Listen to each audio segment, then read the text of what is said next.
अगर तो दिल करता है कि मैनू होर तौनी पवे तो फिर पूछ लो। एक अफ्तारी पर मरियम सफदर साहबा को, बाजी मरियम सफदर साहबा को बाजी मरियम औरंगजेब ने अपने घर बुलाया।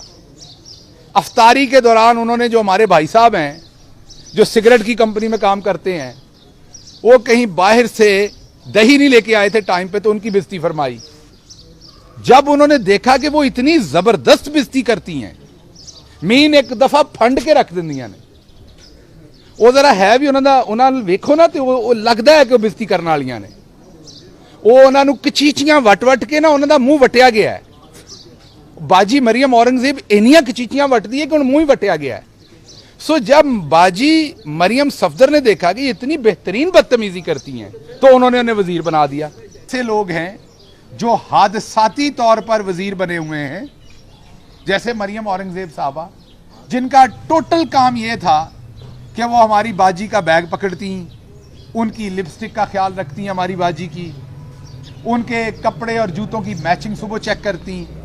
उनका पूरा काम यह था कि बाजी के फेशियल की, बाजी ने अगर कोई और पार्लर पे जाना है, कहीं जाना है, उसकी अपॉइंटमेंट टाइम पे लेती। शोर ना करें यार, इंपॉर्टेंट बात हो रही है। ठीक है, ठीक। उनका पूरा काम यह था कि वो बाजी के लिए टाइम पे कपड़े सिलवाती, मैचिंग जूते खरीदती, उनके कपड़ों के ऊपर लेसेस लगवाती, लैसें शैसें लगवा के, जो भी होते हैं, अभी ईद आ रही है, ईद के कपड़े बनाती। तो मरियम औरंगजेब साहबा का काम सिर्फ इतना था। अब मरियम औरंगजेब साहबा को यह नहीं पता कि आप अपना सियासी कद देखें, अब बातें देखें, क्या सियासी पिद्दी, क्या पिद्दी का शोरबा। आप अपना कद देखें और आप बातें देखें। आप कह रहे हैं आप सुप्रीम कोर्ट के चीफ जस्टिस का फैसला नहीं मानेगी। हम भी ये कह सकते थे। यही सुप्रीम कोर्ट के जज साहब थे जिनके 100 मोटों में से आप जैसी तमाम जो हस्तियां हैं, जो सियासी सुंडियां हैं, वो पैदा हुई हैं, जो अब आटे में से भी निकल रही हैं। सो हमने तो नहीं कहा था कि ये 100 मोटो जो लिया गया था उससे हमारी हुकूमत खत्म हुई थी, हम ये फैसला नहीं मानते। हमने भी उसी अदालत में मौजूद था, हमने भी उस अदालत में दुहाई दी थी कि फुल बेंच बनाएं, फुल कोर्ट बेंच बनाएं।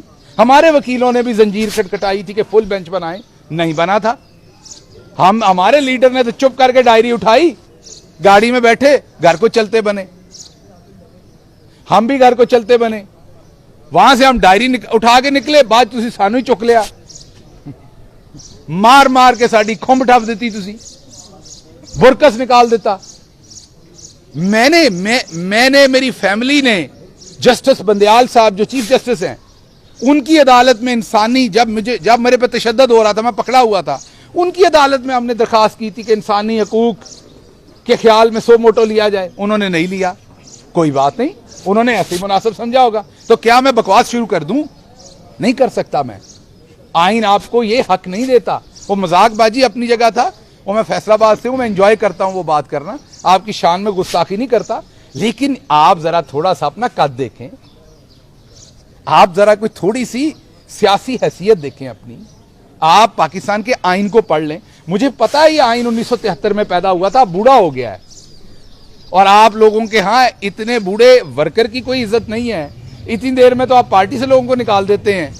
तो मुझे पता है आप 1973 के आइन को आप कहीं रफा दफा करके, क्योंकि आपके ख्याल में वो बुढ़ापा हो गया, अब आप उसे दफना के कोई नया आइन जन्म देना चाहते हैं। ये नहीं होगा। उसकी वजह यह है कि अभी तो आपका मुकाबला है हमारे साथ।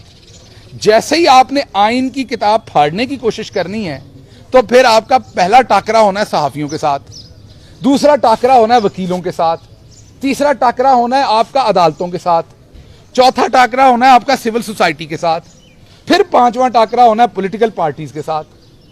तो ये जंग ना मुशर्रफ मरहूम जीत सके थे, ना अयूब खान मरहूम जीत सके थे, ना ज़ियाउल हक मरहूम जीत सके थे। हाँ, प्रलॉन्ग कर सकते हैं आप ये जुल्म की शब जितनी देर आप करें, हारना है आपने। इसलिए मैं, सख्त बात अपनी साइड पे हो गई, मैं आपसे दस्त बदस्त गुजारिश करता हूं, आप हमारे साथ सियासत करें जो आपने करनी है। मैं आपसे हाथ जोड़ के अपील करता हूं, आप हमारे में तबर्रा पढ़ें, मुखालफत करें, बयान दें, हमें कत्ल करने की धमकियां दें, जो दिल करता करें।